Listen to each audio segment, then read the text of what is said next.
I think it's pretty safe to say that when we examine the Skywalker saga, there really have been a lot of hit and misses by Disney themselves, and of course Lucasfilm, and how they've really treated Star Wars in general, with the sequels and the spin-off films as well. This is Mike Zero. Make sure to subscribe if you are new to the channel for future Star Wars content.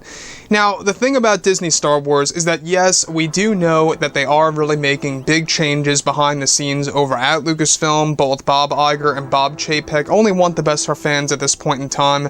It's not just that they want the best for fans, but they also want the best for themselves. They really can't afford any failures moving forward, especially after the major crisis at hand around the world. They really can't afford any more failures on their part when it comes to movies or TV shows, if it's going to be for Marvel or Star Wars or any other franchise out there. Disney cannot afford it. Now, when we look at everything related to Star Wars, the thing about this major franchise is that it's ever evolving at this point.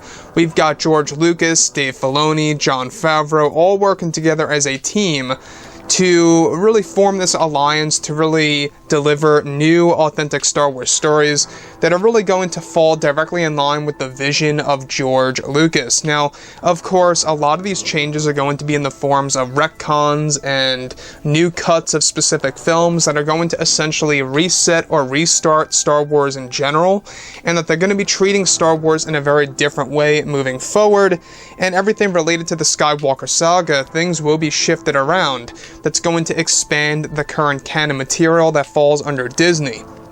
Now, with that being said, of course, what's really intriguing is that with both Bob Iger and Bob Chapek hard at work on developing their new Star Wars universe for the fans to enjoy around the world, many creatives are being hired and promoted over at Lucasfilm for the new EU that will be far larger than the old one back in the 1990s and the 2000s.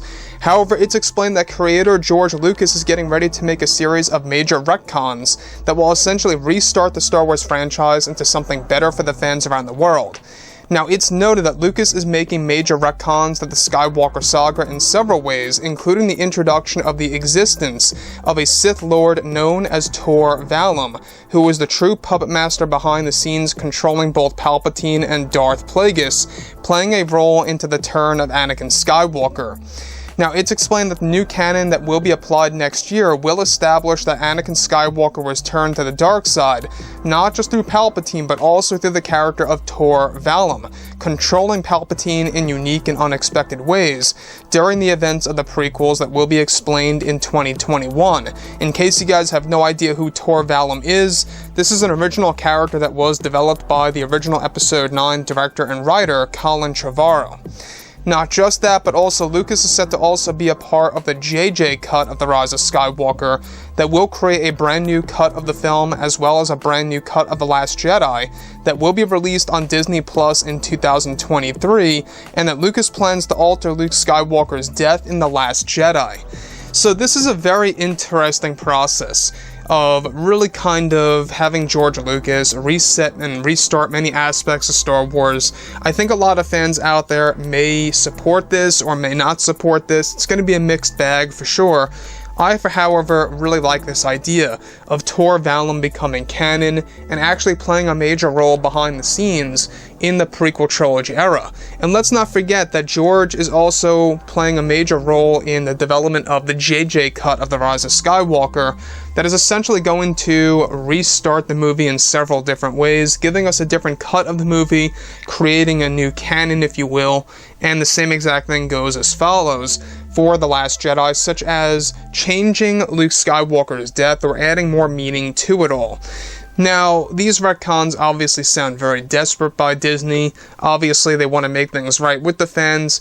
Is it really enough? That's the biggest question. Is it enough for the fans once they start making these changes? To me, I think a lot of people would actually say that what's done is done, and all we can really do is move on. And I do agree with that.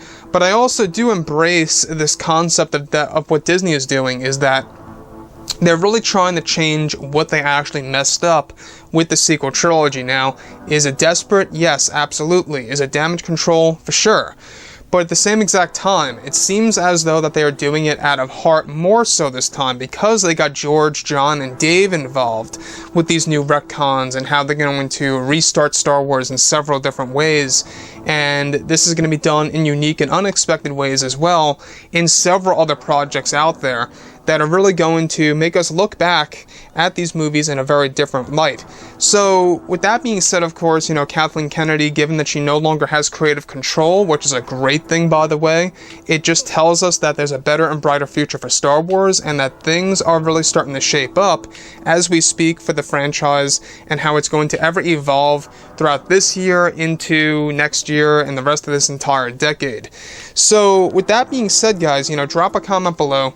Let me know what you think about all this in the comments, and if you guys did enjoy the content for today, do make sure to drop a thumbs up on this video to support the channel. I thank you all so very much for the kind support, and I'll catch you guys next time.